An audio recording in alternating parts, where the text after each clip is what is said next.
Projektą iš dalies finansuoja Medijų rėmimo fondas. Laida Mokslo langai.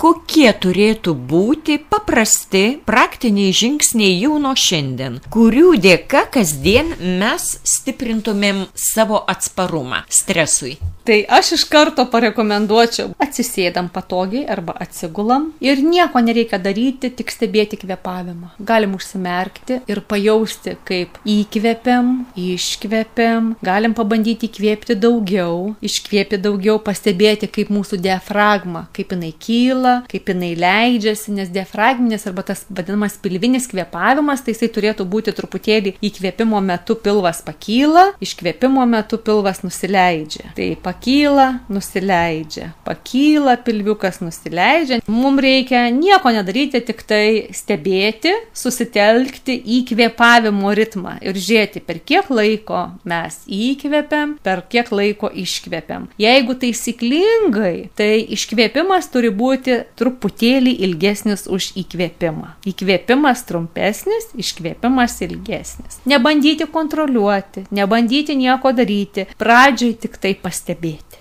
Projektą iš dalies finansuoja Medijų rėmimo fondas. Laida Mokslo langai.